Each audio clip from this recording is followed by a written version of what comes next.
Good. Good morning, everybody. Thank you for coming. I've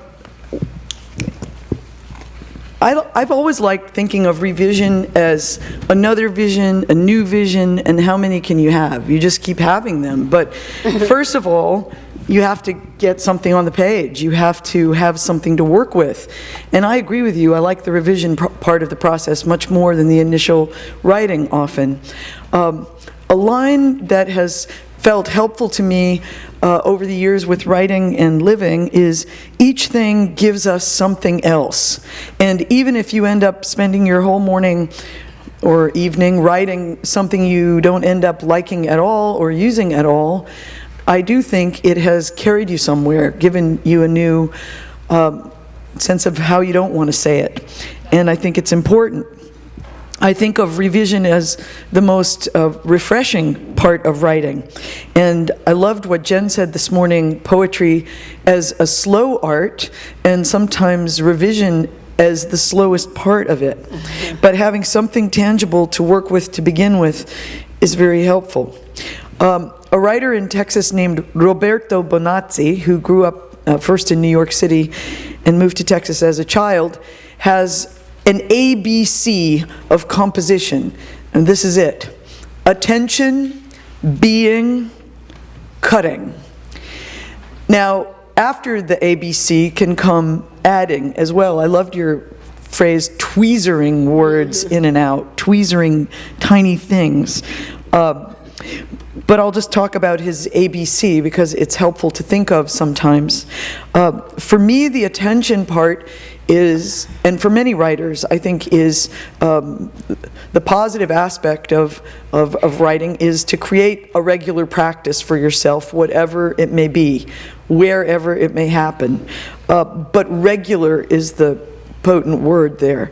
The more regular you are about your attention to the page, I do feel that more will be given to you. And in the first drafts, to write as lavishly, fluently, luxuriating, wildly, crazily, however you want to think of it, allow yourself to write anything, even if it wasn't what was in your mind when you initially sat down. And then make a space, leave a space after that initial writing. And I think this is where the really expansive relationship with the piece of writing starts happening, because you'll be doing other things throughout your day, and you will be given these little gifts back from the initial writing. So you'll know that a certain stanza has to go. You'll know a word is entirely wrong.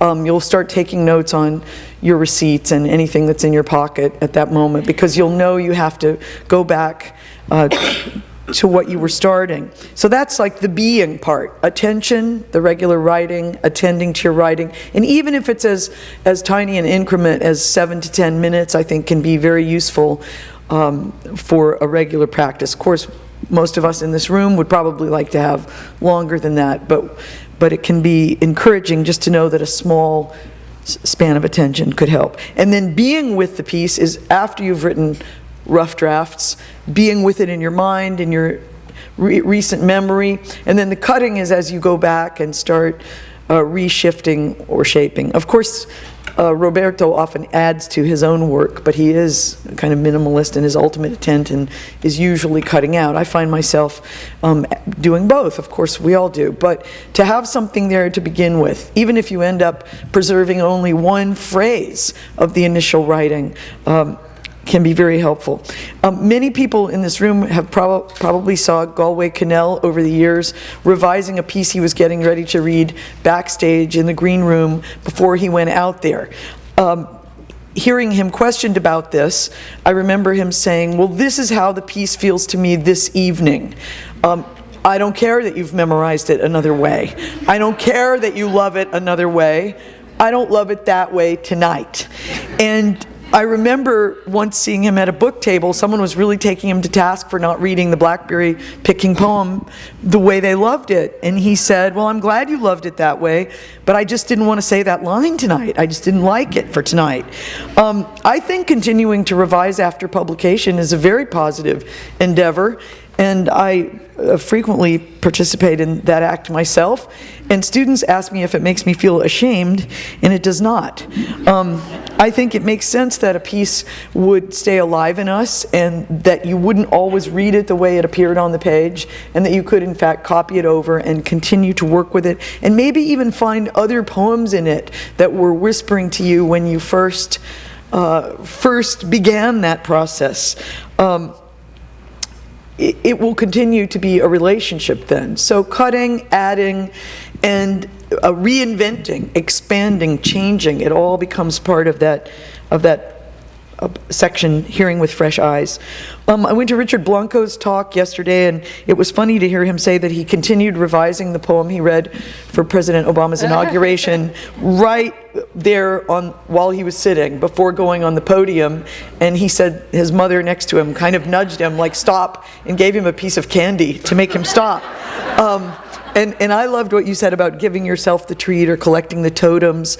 I do think we need to be nicer to ourselves as writers a little more often, and create a space where we feel inclined to revise, or where we have music that we love behind us or before we sit down. Revision then becomes the pleasure dome of writing. William Stafford used to say that revision was when you started hearing the paper speaking back, or the poem speaking back. And many of you may know his second in his series of books of essays that came out from Poets on Poetry Press in Michigan series, called You Must Revise Your Life. And if you don't have that book, I urge you to get it. And you keep doing it always, holding to the elements or practices that seem to work for you, and they may change over time, but knowing that that first draft does not have to be a chiseled state of perfection is quite liberating. Both Tito and Arthur, I noticed on the previous panel, quoted the Eliot line, a poem communicating before it is understood. And I think, and that was interesting to hear them both say that line, but I think that often happens with our drafts, that our initial draft may be trying to communicate something to us that we haven't even found out yet. And we do find it when we go back to the draft, to the table. How long does it take? It could take forever. That's it for me.